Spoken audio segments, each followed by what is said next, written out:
और इधर केंद्रीय मंत्री ललन सिंह ने आम बजट के प्रावधानों का स्वागत किया। ललन सिंह ने कहा कि इस बजट से समाज के हर वर्ग की तरक्की होगी। वहीं कृषि और पशुपालन को लेकर भी विशेष प्रावधान किया गया है, जिससे इस क्षेत्र से जुड़े लोगों की काफी उनको लाभ होगा। इस देश के किसानों को,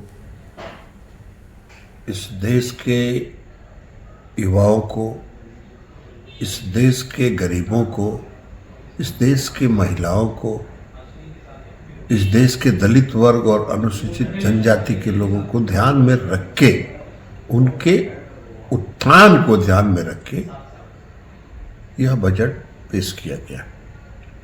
अब आप मेरे विभाग से संबंधित सवाल पूछेंगे तो वो कृषि क्षेत्र में का ही विषय है। पशुपालक और मत्स्य पालक ये दोनों ही कृषि क्षेत्र से जुड़े हुए हैं। अब पशुपालन के क्षेत्र में जो सबसे बड़ी समस्या थी, आज हम दुनिया में दूध के उत्पादन में पहले स्थान पर है, लेकिन जो पशु चिकित्सा सेवा जो था वो उसका थोड़ा इंफ्रास्ट्रक्चर कमजोर था। आज जो माननीय वित्त मंत्री जी ने जो बजट भाषण में जो वेटनरी सर्विस एक्सपेंशन की बात की है और कई वेटनरी कॉलेजेस बनाने की बात की है, उससे संबंधित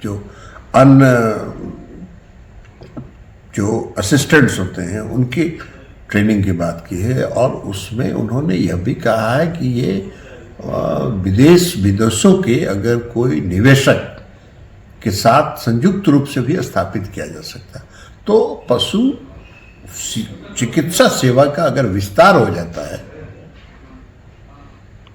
तो ये बहुत बड़ी समस्या का समाधान है, और इससे जो उत्थान होगा पशुपालकों के बीच में उसकी आप कल्पना नहीं कर सकते। और पूर्व केंद्रीय मंत्री और पटना साहिब से बीजेपी सांसद रविशंकर प्रसाद ने भी बजट का स्वागत किया। इस देश की प्रगति को नई दिशा दिखाने वाला बजट कहा है।